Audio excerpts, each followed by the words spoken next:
Dear student, तो कैसे हैं आप सब? आई होप आप सब बहुत ही अच्छे हैं, स्वस्थ हैं, मस्त हैं एंड तंदुरुस्त हैं। तो चलिए आज एक फिर से हम अपनी क्लास को शुरू करते हैं। तो हमारा टॉपिक क्या चल रहा था? हम कौन सा चैप्टर पढ़ रहे थे? हमारा चैप्टर चल रहा था श्वसन।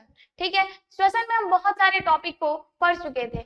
तो ठीक है, आज उन सारे टॉपिक्स को एंड करने के बाद आज हम उन सारे टॉपिक से बहुत सारे ऑब्जेक्टिव को करेंगे, जिससे कि हमारे सारे टॉपिक्स के डाउट खत्म हो जाएंगे। ठीक है, तो चलिए शुरू करते हैं। श्वसन में हम कौन कौन सा टॉपिक्स पढ़े थे? सबसे पहले हम ये पढ़े थे कि श्वसन क्या होता है। ठीक है, जो हम खाना खाते हैं उससे हमें ऊर्जा कैसे प्राप्त होती है। ठीक है, उसके बाद हम क्या पढ़े थे? उसके बाद हम ये पढ़े थे कि जो श्वसन है वो कितने प्रकार का होता है, कितने चरण में होता है। ठीक है, उसमें हम वायवीय श्वसन और अवायवीय श्वसन के बारे में जाने थे। उसके बाद हम पढ़े थे कि पौधों में श्वसन कैसे होता है, जंतुओं में श्वसन होता है, तो आखिर पौधों में श्वसन कैसे होता है। ठीक है, पौधों में श्वसन को भी पढ़े थे। उसके बाद हम पढ़े थे कि एक कोशिकीय जीवों में श्वसन कैसे होता है। ठीक है, जंतुओं में श्वसन अंग जो है वो 3 प्रकार के होते हैं। कौन कौन से होते हैं? वो होते हैं, फर्स्ट क्या होते हैं? श्वास नली या ट्रैकिया, गिल्स और फेफड़े। ठीक है, इन 3 श्वसनांगों के द्वारा जो जंतु होते हैं वो श्वसन करते हैं। ठीक है, उसके बाद हम पढ़े थे मानव श्वसन तंत्र के बारे में। मानव श्वसन तंत्र क्या होता है, कितने अंग इसमें भाग लेते हैं, जिससे श्वसन की क्रिया जो है वो मानव में पूर्ण होती है। ठीक है, इन सब के विषय में हम पढ़ चुके थे। अब इन सारे टॉपिक्स को पढ़ने के बाद हम आज ऑब्जेक्टिव को करेंगे। ठीक है, कितने ऑब्जेक्टिव आप लोगों से सॉल्व हो रहे हैं। ठीक है, कहते हैं ग्लूकोज को कहते हैं। ठीक है, अब नेक्स्ट क्वेश्चन है हमारा कि मनुष्य की ट्रैकिया में पाए जाते हैं। अब मनुष्य के ट्रैकिया में क्या पाए जाते हैं? मानव श्वसन तंत्र जब हम आपको पढ़ा रहे थे तो हम उसमें क्या बताए थे कि श्वास नली या ट्रैकिया होती है, जो श्वसन जब हम श्वास को लेते हैं, प्रथम अंग हमारा कौन सा होता है? नाक होता है। ठीक है, नासिका के द्वारा क्या करते हैं हम? श्वसन को यानी कि ऑक्सीजन को ग्रहण करते हैं। ठीक है, जैसे ही ऑक्सीजन जाता है वो कौन सी नली में जाता है? तो वो जाता है कहाँ? श्वास नली या ट्रैकिया। ट्रैकिया बोलते हैं इसको इंग्लिश में, और हिंदी में श्वास नली बोलते हैं। ठीक है, श्वास नली में जाता है। जैसे ही ये श्वास नली में जाता है, श्वास नली में एक नली होती है। ठीक है, और नली जो होती है उसके बीच में क्या होते हैं? हम आपको बताए थे कि नली के बीच में क्या होते हैं, जिससे कि वो जो दोनों नली होती है वो आपस में चिपकती नहीं है। तो इस नली को अलग कौन कर रहा है? हम आपको बताए थे कि मान लीजिए कि ये रिमोट है। ठीक है, अब इससे हम क्या हो रहा है, ये 2 नली है बीच में। ठीक है, हम आपको बताए थे कि 2 नली होती है, ये जो उपास्थि के बने अपूर्ण वलय होते हैं क्या करते हैं? इन दोनों नली को अलग करते हैं। ठीक है, तो क्या करें यहाँ पे? उपास्थि के बने जो अपूर्ण वलय होते हैं, किस तरह से? ये श्वास नली होती है। ठीक है, और श्वास नली को क्या कर रहे हैं? ये जो अपूर्ण वलय है इसको अलग करते हैं। ठीक है, तो मनुष्य के ट्रैकिया में क्या पाए जाते हैं? उपास्थि के बने अपूर्ण वलय पाए जाते हैं। नेक्स्ट क्वेश्चन है हमारा कि अवायवीय श्वसन कोशिका के किस भाग में होता है? ठीक है, अवायवीय श्वसन कोशिका के किस भाग में होता है? ठीक है, अवायवीय श्वसन कहाँ होता है? अवायवीय श्वसन में ग्लूकोज का आंशिक विखंडन होता है। ठीक है, पूर्ण ऑक्सीकरण यहाँ पे नहीं होता है। तो कहाँ पे होता है अवायवीय श्वसन? जो ग्लूकोज का प्रथम चरण है, ग्लूकोज कोशिका द्रव्य में पायरुवेट और किसमें टूटता है? एटीपी ऊर्जा में टूटता है। तो पायरुवेट का विखंडन कुछ कहाँ होता है? सबसे पहले कोशिका द्रव्य में होता है। तो जो अवायवीय श्वसन है वो कहाँ पे होता है? सिर्फ कोशिका द्रव्य में होता है। ठीक है, नेक्स्ट क्वेश्चन है हमारा, पौधों में किस क्रिया के द्वारा बाहरी वातावरण से ऑक्सीजन कोशिकाओं को पहुंचता है? पौधों में किस क्रिया के द्वारा बाहरी वातावरण से जो ऑक्सीजन है वो कोशिकाओं तक पहुंचता है? कौन सी क्रिया हो रही है वहां पर? तो हम आपको बताए थे जब पौधों में श्वसन पढ़ा रहे थे तो वहां पे होती है विसरण की क्रिया। ठीक है, जिसके द्वारा ऑक्सीजन जो है वो पौधों की हर कोशिकाओं तक पहुंचता है। ठीक है, कौन सी क्रिया हो रही है? यहाँ पर होती है विसरण की क्रिया। ठीक है,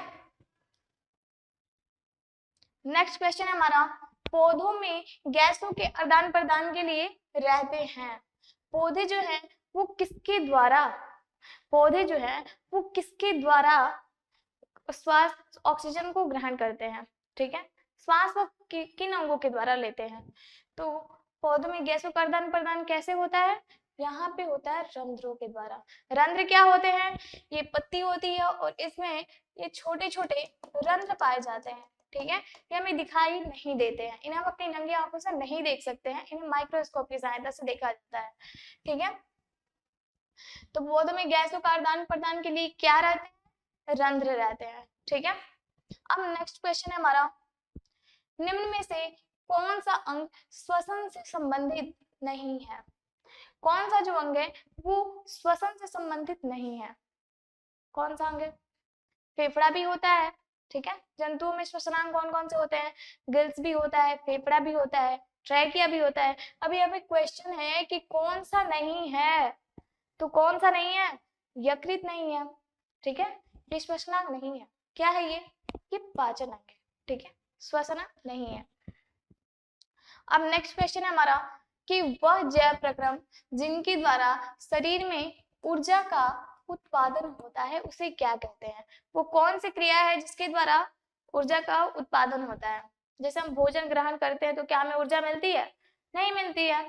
जब तक कि ग्लूकोज कहाँ संचित होता है? कोशिकाओं में संचित होता है। उस ग्लूकोज का कौन विखंडन करता है? ऑक्सीजन।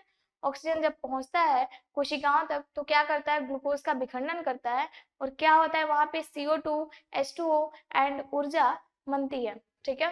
तो ऊर्जा किस क्रिया के द्वारा बनती है? श्वसन, श्वसन के द्वारा। तो वह प्रक्रम जिनके द्वारा शरीर में ऊर्जा का उत्पादन होता है उसे क्या कहते हैं? हम लोग श्वसन कहते हैं, ठीक है। अब नेक्स्ट क्वेश्चन है हमारा कि मानव में श्वसन वर्णपक कहलाता है। श्वसन वर्णपक नहीं, यहाँ पे श्वसन वर्णक बोलते हैं इसको, ठीक है। मानव में श्वसन वर्णक कहलाता है। कौन कहलाता है मानव में श्वसन वर्णक? तो जैसे कि हम आपको पढ़ाए थे कि जब पौधों में प्रकाश संश्लेषण की क्रिया होती है, ठीक है, क्या होती है? पौधे अपना भोजन किन क्रिया के द्वारा बनाते हैं? हम आपको पढ़ाए थे कि प्रकाश संश्लेषण की क्रिया द्वारा क्या होता है, पौधे जो है अपना भोजन बनाते हैं, ठीक है। जब पौधे प्रकाश संश्लेषण के द्वारा अपना भोजन बनाते हैं, क्यों, कहाँ बनाते हैं? तो कहाँ बनाते हैं? हरित लवक में बनाते हैं, क्लोरोप्लास्ट में बनाते हैं, सॉरी, क्लोरोप्लास्ट में ही क्यों बना रहे हैं और कहीं क्यों नहीं बना रहे हैं? क्योंकि वहां पर होता है क्या? क्लोरोफिल वर्णक, ठीक है। ये क्लोरोफिल वर्णक पाया जाता है जो क्या काम करता था, क्या काम कर रहा है? वो करता है वहां पर क्या, पहला तो पत्तियों को हरा रंग देता है और सेकंड काम ये क्या कर रहा है कि सौर ऊर्जा को या प्रकाश ऊर्जा को रासायनिक ऊर्जा में परिवर्तित करता है, ठीक है।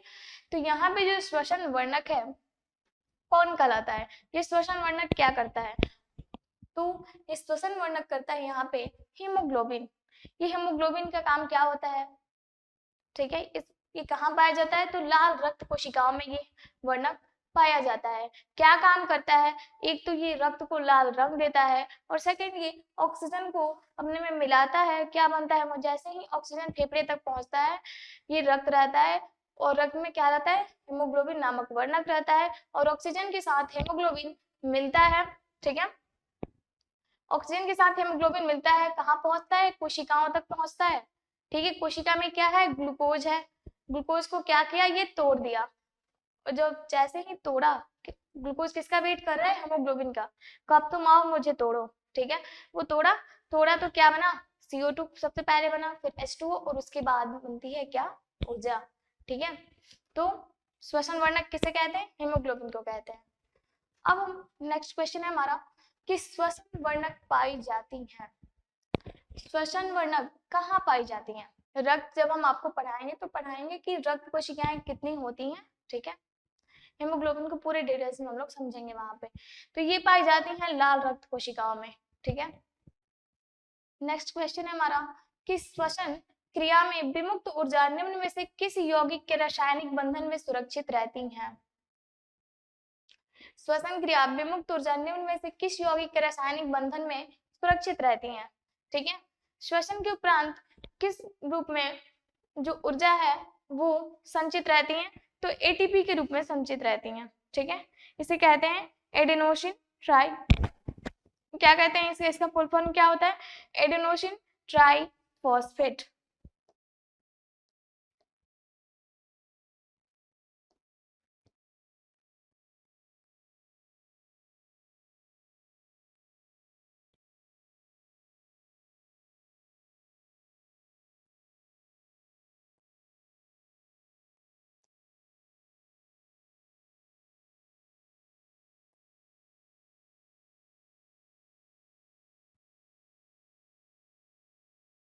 क्या कहते हैं, एडेनोसिन ट्राई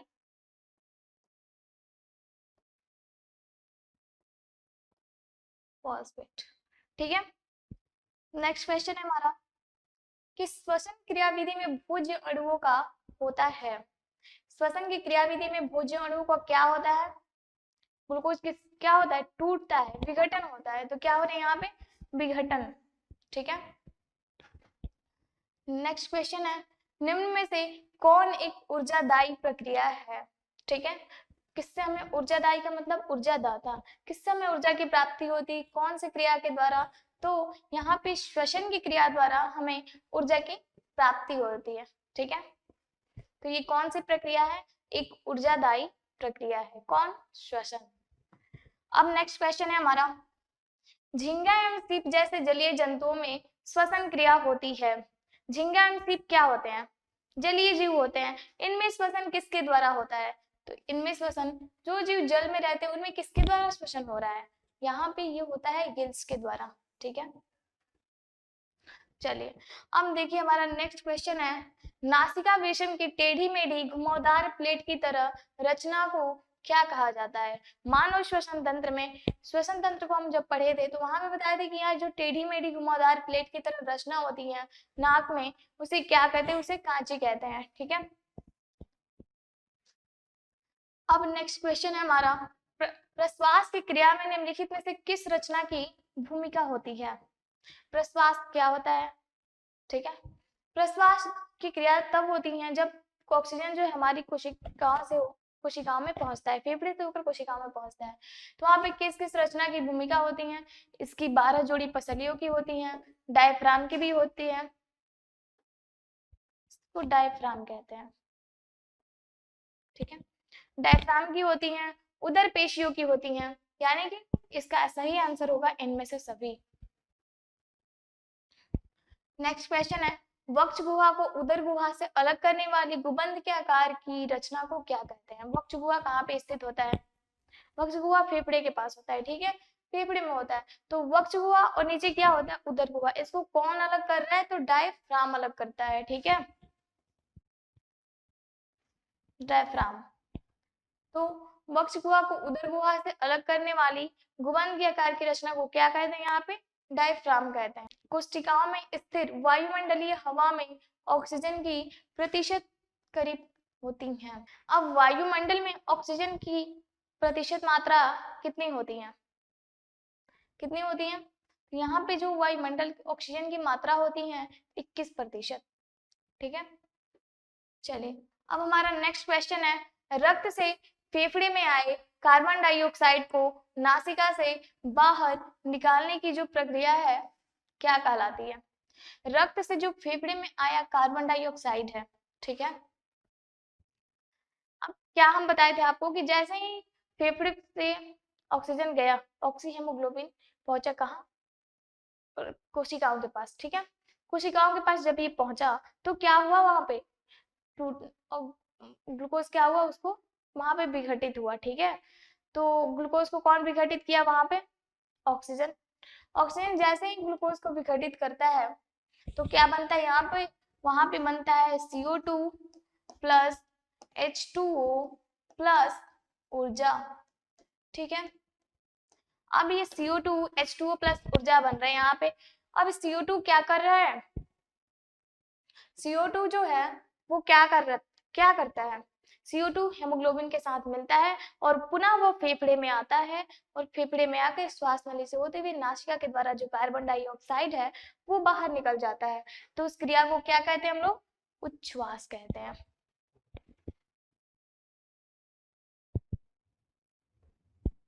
अब नेक्स्ट क्वेश्चन है हमारा कि इस्ट द्वारा कोशिकाओं की अनुपस्थिति में पायरुवेट का एथेनॉल एवं कार्बन डाइऑक्साइड में जो परिवर्तन की क्रिया है क्या कहलाती है, कार्बन डाई एथेनॉल एवं कार्बन डाइऑक्साइड। ठीक है, अब इस्ट द्वारा ऑक्सीजन की अनुपस्थिति, ऑक्सीजन की अनुपस्थिति कहाँ जहाँ रहती है उसे क्या कहते हैं, उसे कौन सा श्वसन कहते हैं, उसे कहते हैं हम लोग क्या, अवायवीय श्वसन। ठीक है, क्या कहते हैं, अवायवीय श्वसन कहते हैं। ठीक है,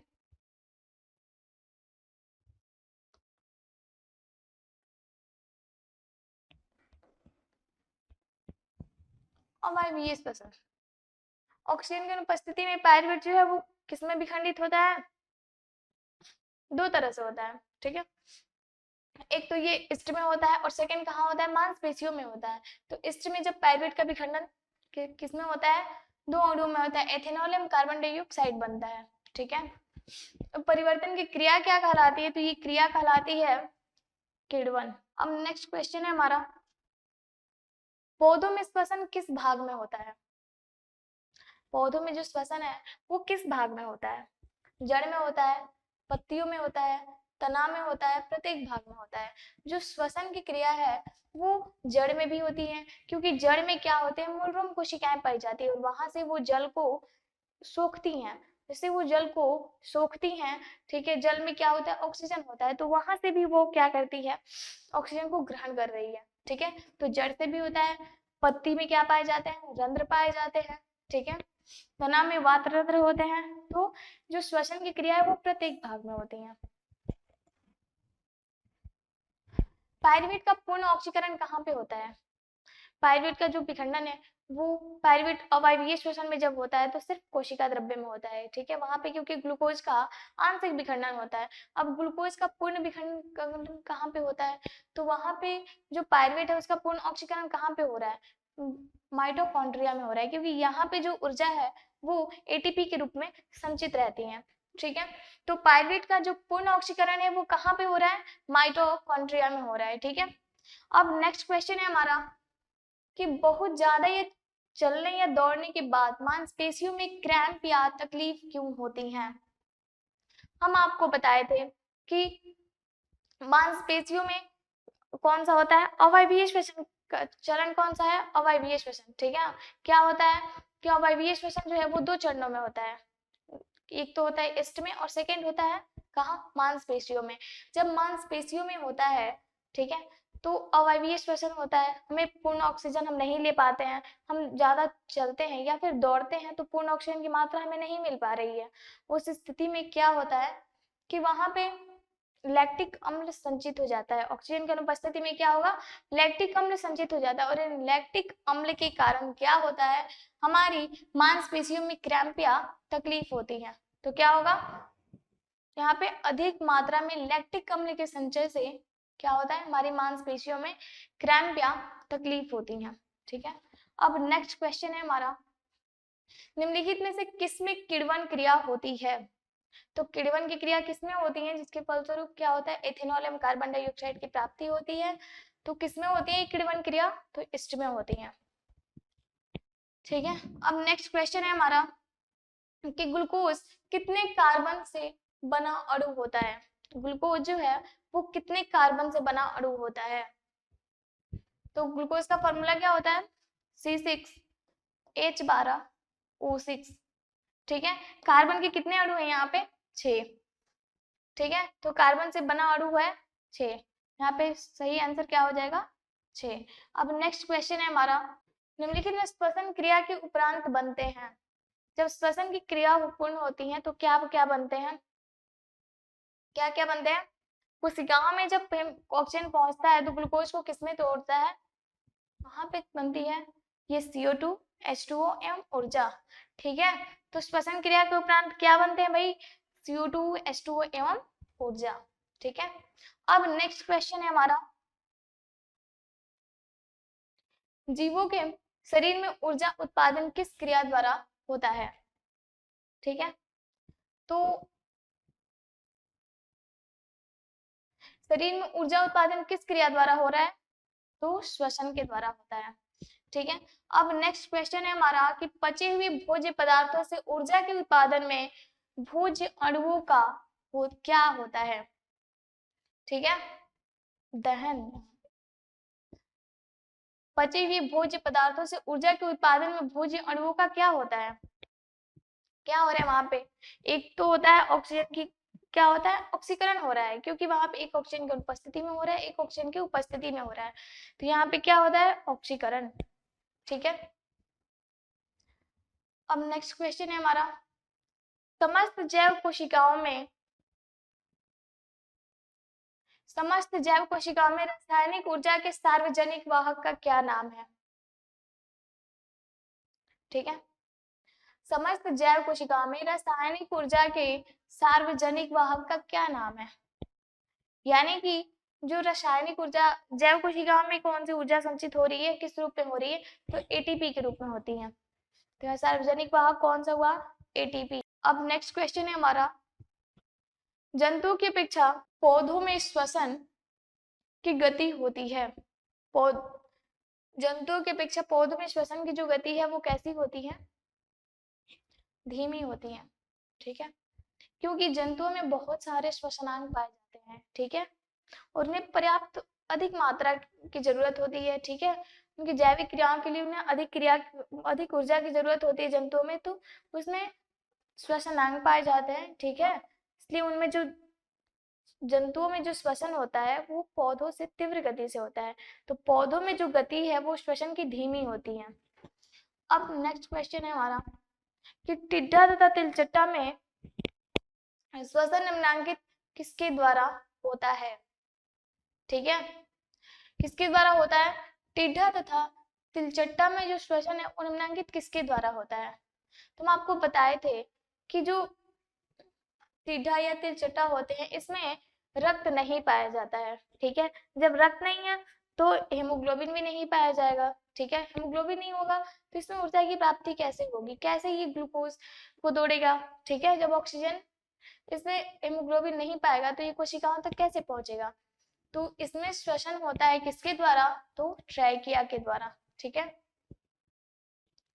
अब नेक्स्ट क्वेश्चन है हमारा, निम्नलिखित में से कौन मानव श्वसन तंत्र का भाग नहीं? कौन मानव श्वसन तंत्र का भाग नहीं है? नासिका छिद्र भी है, श्वास नली भी है, रक्त भी है। ठीक है, नाक के द्वारा श्वास लेते हैं, कहाँ जाता है? श्वास नली में जाता है। ठीक है, अब रक्त भी होता है वहां पे। ठीक है, रक्त में भी होता है, रक्त के द्वारा रक्त में क्या होता है? हेमोग्लोबिन होता है। हेमोग्लोबिन कहाँ जाता है? कोशिकाओं तक पहुंचता है। ठीक है, ऑक्सीजन के साथ मिलकर हेमोग्लोबिन कोशिकाओं तक पहुंचता है। ठीक है, तो क्या नहीं है इसमें? मानव श्वसन तंत्र का भाग नहीं है। क्या नहीं पाया जाता है मानव में? तो ये जो गिल्स है ये नहीं पाया जाता है। ठीक है, अब नेक्स्ट क्वेश्चन है हमारा, क्या होगा इसका सही आंसर? गिल्स। मनुष्य में बाह्य नासिका छिद्र भीतर की ओर सीधे कहाँ खुलते हैं? ठीक है, मनुष्य में जो बाह्य नासिका छिद्र होते हैं भीतर की ओर सीधे कहाँ खुलते हैं? कहाँ खुलते हैं? तो ये नासिका वेशम में खुलते हैं। ठीक है, वहां पे नासिका वेशम होते हैं उसमें खुलते हैं। ठीक है, अब नेक्स्ट क्वेश्चन है हमारा कि मनुष्य में कुछ निम्न स्तनधारियों की अपेक्षा सूंघने की क्षमता जो है वो कम होती है, क्यों? क्या कारण है कि मनुष्य में जो सूंघने की क्षमता है वो कम होती है? क्योंकि इसमें क्या होता है, इसमें घ्राण क्षेत्र जो है वो अत्यंत छोटा होता है। ठीक है, इसी कारण घ्राण क्षेत्र क्या होता है कि जो जिससे हम सूंघते हैं, ठीक है, अन्य स्तनधारियों में अधिक होती है और मनुष्य में जो घ्राण क्षेत्र है वो अत्यंत छोटा होता है।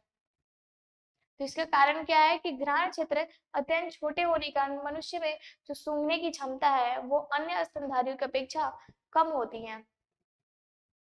अब नेक्स्ट क्वेश्चन है हमारा कि निम्नलिखित में किस जंतु में श्वसन फेफड़े द्वारा होता है? झींगा में किसके द्वारा होता है? गिल्स के द्वारा होता है। सीप में क्या होता है? गिल्स के द्वारा होता है।